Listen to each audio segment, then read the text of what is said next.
Assalamualaikum warahmatullahi wabarakatuh. Puji syukur kehadiran Allah Subhanahu wa taala yang telah memberikan kita nikmat iman dan kesehatan. Shalawat serta salam tak lupa kita junjung agungkan kepada Nabi besar kita, Nabi Muhammad Shallallahu Alaihi Wasallam. Pertama-tama, saya akan memperkenalkan diri. Perkenalkan, nama saya Rida Fenina. Saya biasa dipanggil Rida. Saya dari kelas B, PIAUD semester 2.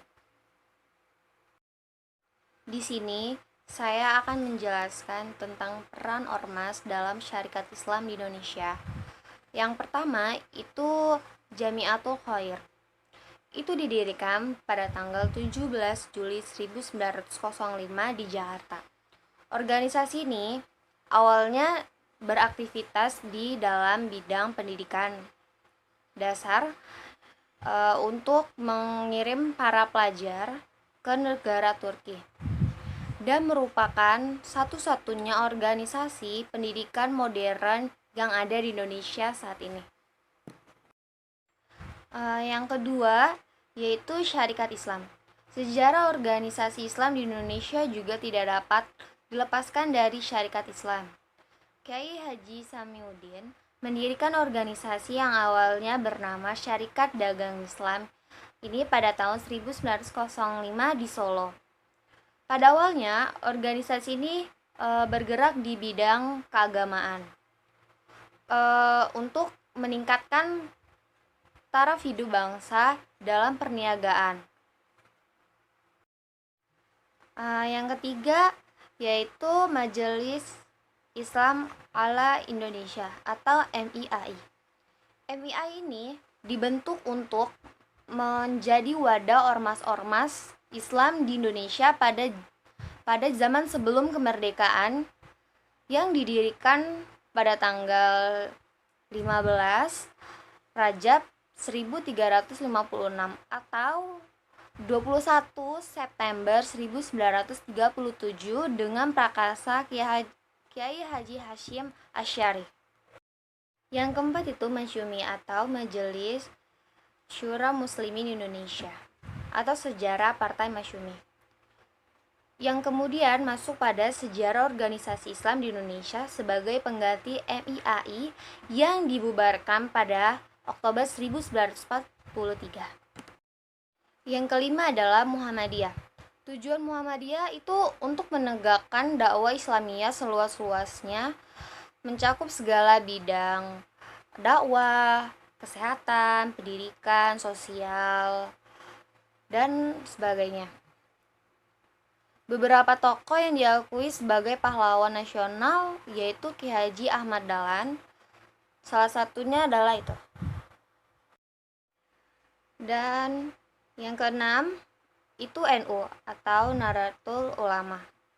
Itu pembangkitan ulama, suatu ormas Islam yang didirikan oleh para ulama yang berasal dari pesantren yang dipimpin Kiai Haji Hasyim Asy'ari di Surabaya pada tanggal 31 Januari 1926.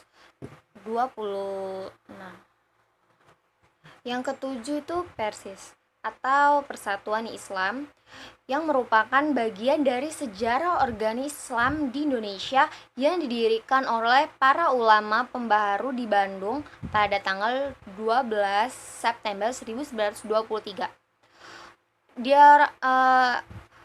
Persis ini tujuannya itu awalnya itu sangat bagus, yang pada akhirnya berkembang menjadi suatu yang meresahkan bagi kelompok lain yang tidak setuju dengan pemikiran Persis tersebut. Yang kedelapan itu Al-Irsyad Al-Islamiyah.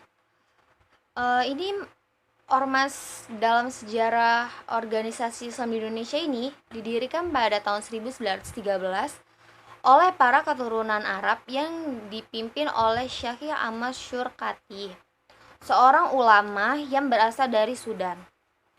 Tujuan Al-Irsyad ini untuk pergerakan di bidang pendidikan dan dakwah. Yang kesembilan itu Persatuan Umat Islam yang didirikan oleh Kiai Haji Abdul Halim yang merupakan seorang ulama pengasuh di Pondok Pesantren Majalengka, Jawa Barat. Yang ke-10, Tawalib Sumatera. Mendirikan organisasi ini pada tanggal 15 Februari tahun 1920 diprakarsai oleh Syekh Ahmad Abdullah, Haji Abdullah, Haji Abdul Karim Amrullah, Jalaluddin Talib, dan yang lain-lainnya. Yang ke-11 yaitu Persatuan Tarbiyah Indonesia atau PERTI.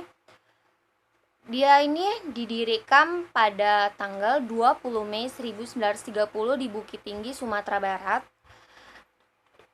Bidang usaha PERTI itu dalam bidang pendidikan, dakwah Islam, dan politik-politik. Yang ke-12 yaitu Ikatan Cendekiawan Muslim Indonesia. Organisasi yang menaungi para cendekiawan Muslim Indonesia yang didirikan oleh para ilmuwan Muslim dan atas dukungan birokrasi pada tahun 1990. Demikian yang bisa saya sampaikan pada hari ini. Lebih dan kurangnya saya mohon maaf. Pada Allah saya mohon ampun. Wabillahi taufiq walhidayah. Wassalamualaikum warahmatullahi wabarakatuh.